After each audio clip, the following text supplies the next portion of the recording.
7, 2 Chronicles 4. Um,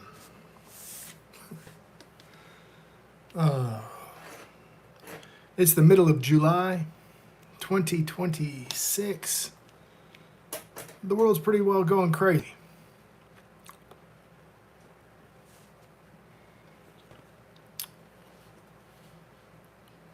You know what season it is? Can you discern the signs of the sky? We don't know what season it is. It's crazy. All right, folks, get ready, because it's just going to get crazier. All right, here we go. But what we're gonna do is we're gonna expand our knowledge of God. Okay, we're gonna expand our knowledge of God. I don't know what's in it today. We got Solomon building the temple. Okay, there might be something in here today. I don't know.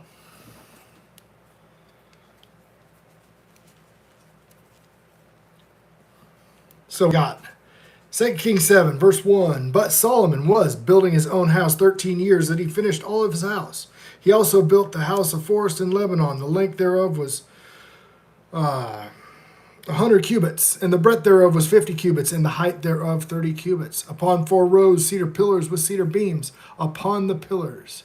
And it was covered with cedar above the beams, that lay on 45 pillars in 15 in a row. And there were windows in 3 rows, and light was against the light in 3 ranks. And all the doors and posts were square, and the windows and the light was against the light in 3 ranks. He made a pillars, and the length thereof was 50 cubits, and the breadth thereof was 30 cubits, and the porch before them, and the other pillars, and a thick beam were before them. And he made a porch for the throne, and he made where he might judge, even the porch of judgment. And it was covered with cedar from one side of the floor to the other. And the house where he dwelt had another court with the porch, which was like the work. And Solomon made also a house for Pharaoh's daughter, whom he had taken to wife, unto his porch. And all of the costly stones were according to the measure of huge stones, sawed with saws within and without, even from the foundation unto the coping, and so on the outward side toward the great court. And the foundation of costly stones, and it was great stones, stones of 10 cubits, and stones of 8 cubits. There were above costly stones, and after the measure of huge stones and cedars. And the great court round about was with 3 rows of huge stones, and a row of cedar beams for both the inner and the outer, for both the inner court of the house and of Jehovah. It was for the porch of the house. And King Solomon sent and fetched Hiram out of Tyre. And he was a widow's son of the tribe of Naphtali. And his father was a man of Tyre, a worker in brass, and he was filled with wisdom and understanding in all the work, cunning to work all the works in brass. So he came to King Solomon and wrought all his work. For he cast 2 pillars of brass, 18 cubits high apiece, and a line of 12 cubits did encompass either of them about. And he made 2 chapters of molten brass, and set upon the tops of the pillars. And the height of one chapter was 5 cubits, and the height of the other chapter was 5 cubits. And the net of checkerwork, and the wreaths of chain work for the chapters which were upon the top of the pillars, 7 for one chapter, 7 for the other chapter. And he made the pillars and the 2 rows round about the pillars, the one network to cover the chapter, that it were upon the top of the pomegranate. So it did as he for the other chapter. So there's adornments on the top of all of the pillars. You're tough, amen. What's all out there? Oh man, at one time I thought I was. I'm an old man. And the chapters that were there were upon the top of the pillars, and there were the lily work of the porch and the 4 cubits. And the chapters upon the 2 pillars had pomegranates, and also above and against the belly was that the network of the pomegranates were 200 in rows round about on the other chapter. And it was set up in the pillars in the porch of the temple. And he set the right pillar, and he called the name thereof Jason. And he set the left pillar, and he called the name there Boaz. And atop of the pillar was the lily work, and so was the work of the pillars finished. And he made a molten sea, 10 cubits from one brim to the other, and it was round about, and its height was 5 cubits, and the line of 30 cubits it did compass round about it. And under the brim of it about were the knops, encompassing it 10 in a cubit, encompassing the sea round about. The knops were cast in 2 rows, and when it was cast, it stood upon 12 oxen, 3 looking toward the north, 3 looking toward the west, 3 looking toward the south, and 3 looking toward the east. And the sea was set above them, and all of the hinder parts were inward. And it was the hand breadth and thick, and the brim of their was wrought like the brim of a cup, and the flowers of lily, and it contained 2,000 baths. And he made 10 bases of brass, and 4 cubits was the length of one base, and the 4 cubits was the breadth thereof, and 3 cubits was the height thereof. And the work of the bases was on the manner that they had borders, and borders were between the edges. Good morning, Amanda's. Or maybe it's this afternoon now. And the work of the bases was on the manner, and they had the border that were between the ledges. And on the border that were between the ledges were lion and oxen and cherubim. And upon the ledges there was a base above, and beneath the lions were additions made of thin work. And every base had brassen wheels and plates of brass, and the 4 corners thereof, and the unsettlers and the settlers, and the laver which were unsettlers molden at the side of every addition. And the mouth of it within the chapter and above was a cubit, but the mouth thereof was round after the work of the base, a cubit and a half, and also the mouth of it were gravings of the borders and 4 square, not round. All right, so under the borders were 4 wheels and axe trees, and the wheels were joined to the base, and the height of the wheels was a cubit and a half. And the work of the wheels was like the work of a chariot wheel. And their axle trees and their naves and their felloes and their spokes were all molten. So where I'm at is I'm at verse 34. This is 2 Kings, it's 1 Kings 7. It is kind of a long chapter. And there were 4 unsettlers and 4 corners on one base and 1 unsettler. And there was a very base itself. And in the top of the base was there round a compass of a half a cubit. And on top of the base was ledges thereof and the borders thereof. And there was the same. On the plates and ledges thereof and on the borders thereof, he graved cherubims, lions, and palm trees, according to the portion of every one in the additions round about. After this manner he made 10 bases, and all of them 1 casting, 1 measure, and 1 size. He made 10 lavers of brass, and 1 laver contained 40 baths, and every laver was 4 cubits, and upon every one was 10 bases and 1 laver. And he put 5 bases on the right side of the house, and 5 bases to the left side of the house. And he set the sea on the right side of the house, eastward, over against the south. And Hiram made lavers and the shovels and the basins. So Hiram made an end to all the work that he had made King Solomon for the house of Jehovah. 2 pillars and 2 bowls of chapters that were on the top of 2 pillars, and 2 networks to cover the 2 bowls of the chapters which were upon the top of the pillars. Verse 42. And the 400 pomegranates and the 2 networks, even the 2 rows of pomegranates for 1 network, to cover the 2 bowls of the chapters that were upon the pillars. And the 10 bases and the 10 lavenders on the bases, and 1 sea, and 12 oxen under the sea.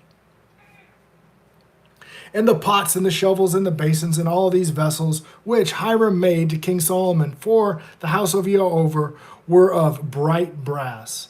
In the plain of Jordan did the king cast them, and in the clay in the ground between Succoth and Zeran. And Solomon left all the vessels unweighted, because they were exceedingly many, and neither was the height of the brass found out. And Solomon made all the vessels that pertained unto the house of Jehovah, the altar of gold, and the table of gold whereupon the showbread was. Whew. The real hamster fan. All right, so we got the real hamster fan in the house, listening to 1 Kings 7, verse 49. Hello. The candlestick of pure gold, 5 on the right side and 5 on the left side, before the oracle, and with the flowers and the lamps and the tongs of gold, and the bowl and the bowls and the snuffers and the basins and the spoons and the censers of gold, and the hinges of gold, both on the doors of the inner house and the most holy place. And the most holy place. That's where that covenant belongs.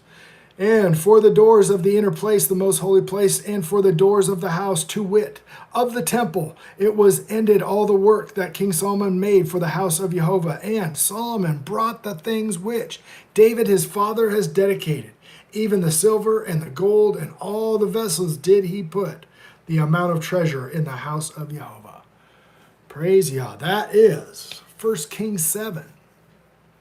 1 Kings 7, all the way through. Now I'm going to turn to Chronicles, which I have bookmarked.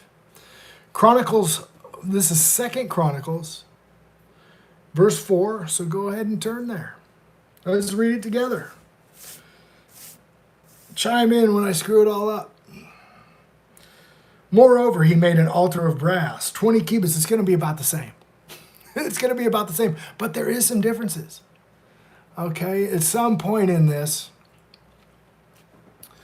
there's a difference in the size of the pillars. Okay, that's one of the things. One account, I believe, is talking about the pillars and the capitals. And the capital is a piece that sits on top of pillars. It's called a capital. Okay. Moreover, he made an altar of brass, 20 cubits. And I'm supposing that. I haven't gone in this rabbit hole and checked that out completely. Moreover, he made an altar of brass, 20 cubits the length thereof, and 20 cubits the breadth thereof, and 10 cubits the height thereof. But capitals is something you learned about in, you could have learned about it in a history class, or you could have learned about it in art history, or something. Some of these classes you think you'll never use, but then it's like, oh, I know what a capital is. I learned about that. Also, he made a molten sea at 10 cubits from the brim to brim, round in a compass, 5 cubits, and the height thereof, and a line of 30 cubits did compass it round about. And under it was the similitude of an oxen, which did compass it round about, 10 a cubit, encompassing the sea round about. 2 rows of oxen were cast, and it was cast, and it stood upon 12 oxen, 3 looking toward the north, and 3 looking toward the west, and 3 looking toward the south, and 3 looking toward the east. The sea was set above them, and all their hinder parts were inward. And the thickness of it was a handbreadth, and the brim of it like the work of a brim cup, with flowers of lilies, and it received like and held 3,000 baths. He also made 10 lavers, and he put 5 on the right hand, and 5 on the left, to wash in them such things as they be offered as burnt offerings. They washed them, but the sea was for the priest to wash in. So they didn't wash all that stuff in the brazen laver. That was for the priests to mikvah, take a bath. And he made 10 candles, sticks of gold according to their form, and set them in the temple on 5 on right hand and 5 on the left. He also made 10 tables and placed them in the temple 5 on the right and 5 on the left. He made 100 basins of gold. Furthermore, he made the courts of the priests and the great court and the doors for the court, and he overlaid the doors of them with brass.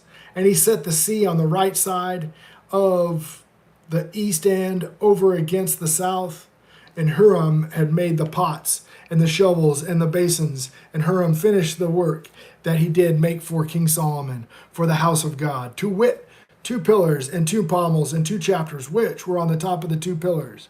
And for the wreaths to cover the 2 pommels of the chapters, which were on top of the pillars, and 400 pomegranates and 2 wreaths and 2 rows of pomegranates, each wreath to cover the pommels of the chapters, which were upon the pillars. And he made also bases. On 1 sieve, 12 oxen under it, and pots also, and shovels, and flesh hooks, and all their instruments did Huram make. And to his father, to King Solomon, for the house of Jehovah, bright brass. And in the plain of Jordan did the king cast them in clay ground between Succoth and Zedorah. Thus Solomon made all these vessels of great abundance, for the weight of brass could not be found out. And Solomon made all the vessels that were for the house of God, and the golden altar, and also the tables that thereon the showbread was set. Moreover, the candlesticks with their lamps, they should burn after the manner before the oracle of pure gold. And the flour and the lamps and the tongs he made of gold, and that perfect gold. And the snuffers, and the basins, and the spoons, and the censers of pure gold. And all the entry of the house and the inner doors thereof for the most holy place. And the doors of the house of the temple were of gold. Praise Yah. There we go. So that is 2 Chronicles 4. So now you can say, I've read 2 Chronicles 4. There we go. Praise Yah. Okay, so that's our reading for today. That's day 163 in the Blue Letter Bible app. If you keep trucking with a chunk of the Bible, pretty soon you'll have read the whole thing. And I read it chronological because it makes a little more sense that way. Yeah. So, that's where we're at, folks. 164 will be tomorrow. Praise Yah.